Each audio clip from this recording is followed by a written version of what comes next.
ফোনটা যদি long run করাতে হয়, ফোনটা যদি স্মুথ রান করাতে হয়, তাহলে কিন্তু আপনাকে একটা ভালো প্রসেসর দেখে কিন্তু ফোন পারচেস করা দরকার। স্ন্যাপড্রাগনের প্রসেসর মানেই ভালো, মিডিয়াটেকের প্রসেসর মানেই খারাপ, এটা কিন্তু একদমই ভুল ধারণা। ডায়মেনসিটির প্রসেসরে কি হয়, আমাদের ফোনে হিটিং ইস্যুটা অনেক কম হয়। স্ন্যাপড্রাগনের ভার্সনগুলো একটু দেখে নিতে হবে, 7 Gen 4 হলো বা 8 জেনের ওপরে হলো, এই ধরনের প্রসেসর ভালো হয়। মিডিয়াটেকে যদি বলা হয় 6300-র ওপরে যে প্রসেসরগুলো আছে এগুলোতেও খুব ভালো, মানে ফোন হিটিং ইস্যু হবে না। ভিভোর এখন রিসেন্ট যে নতুন মডেলগুলো লঞ্চ করবে সেগুলো কিন্তু সবই অরিজিন OS 6 দিয়েই আপনারা পেয়ে যাবেন। আজকের দিনে কিন্তু যারাই ফোন কিনতে আসে, ফোন কিনতে এসে কিন্তু সবাই কিন্তু জানে যে আমার এই ফোনটা র্যাম এত আছে, রম এত আছে, এটা নিয়ে কিন্তু কারোর মাথা ব্যথা নেই।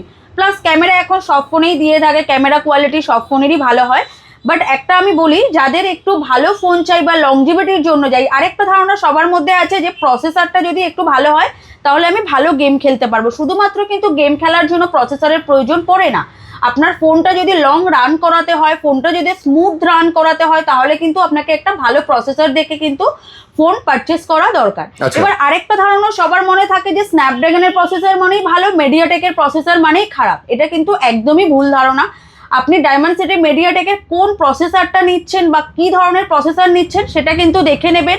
এখনকার দিনে কিন্তু মানে একদম হাই সেগমেন্টের ফোনেও কিন্তু ডায়মেনসিটির প্রসেসর দেওয়া হয়, কারণ ডায়মেনসিটির প্রসেসরে কি হয়, আমাদের ফোনে হিটিং ইস্যুটা অনেক কম হয়, লংজিভিটি অনেক বেটার হয়। অনেক হাই রেঞ্জের ফোনে যেরকম 95,000-এ বলো বা যে রেঞ্জে বলো, ওই রেঞ্জে কিন্তু ডায়মেনসিটির প্রসেসর দেওয়া হয়। অবশ্যই স্ন্যাপড্রাগনের প্রসেসরও বেটার, স্ন্যাপড্রাগনের যেরকম প্রসেসর আপনার আছে, 8 Gen 4-এর প্রসেসর রয়েছে, এই ফোনগুলো ভীষণ ভালো।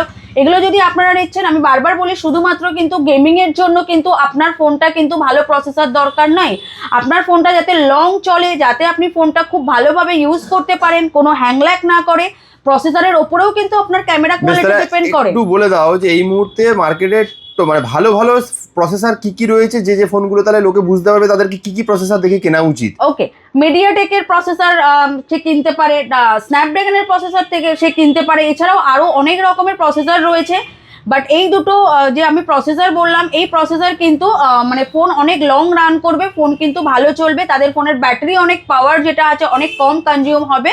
আর আমাদের কাছে কিন্তু সব ধরনের সব মোবাইল অ্যাভেলেবেল রয়েছে। আচ্ছা, এছাড়া আর এখন নতুন লেটেস্ট কিছু কি ভালো প্রসেসর বেরিয়েছে? কিছু নেই, এছাড়াও হেলিওর প্রসেসর রয়েছে, এগুলো একটু ব্যাকডেটেড। বাট এখন যে দুটো মার্কেটে চলছে সেটা হচ্ছে ডায়মেনসিটি মিডিয়াটেকের প্রসেসর আর স্ন্যাপড্রাগনের প্রসেসর। এবার স্ন্যাপড্রাগনের ভার্সনগুলো একটু দেখে নিতে হবে, 7 Gen 4 হলো বা 8 জেনের ওপরে হলো, এই ধরনের প্রসেসর ভালো হয়।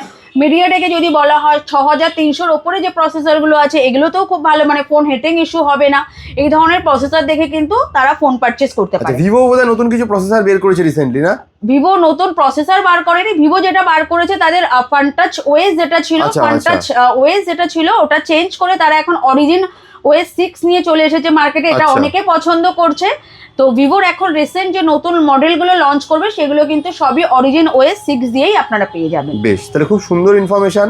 তাহলে দেখতেই পেলেন যে ফোনের শুধুমাত্র ক্যামেরা বা র্যাম রম দেখার জন্য নয়, ফোনের হার্ট হচ্ছে তার প্রসেসর। তো যদি প্রসেসর কিনতে হয় কি কি দেখে আপনারা প্রসেসরওয়ালা ফোন কিনবেন সেটা কিন্তু দিদি আমাদেরকে বলে দিলেন। আর যদি কিছু জানার থাকে এই ব্যাপারে আপনারা একবার পরিচিতি টেলিকমে চলে আসুন, আপনাকে কিন্তু সম্পূর্ণ গাইড করে দেওয়া হবে যে আপনার জন্য কোন ফোনটা সুইটেবল হবে, কি দেখে আপনি ফোনটা নেবেন। ঠিক আছে? আচ্ছা, অ্যাড্রেসটা বলে দাও শেষ করার আগে। আমাদের অ্যাড্রেস হচ্ছে মধ্যমগ্রাম বসুনগর 2 নম্বর গেট, তার ঠিক উল্টো দিকে আমাদের একটা স্টোর রয়েছে, আর একটা রয়েছে আমাদের মধ্যমগ্রাম চৌমাথায়। আমাদের স্ক্রিনে নাম্বার দেওয়া থাকবে, আপনাদের যদি কোনো চিন্তা অসুবিধা হয় ওই নাম্বারে কল বা SMS করবেন, আমরা কিন্তু আপনাদের গাইড করে দেবো। বেশ, থ্যাংক ইউ সো মাচ।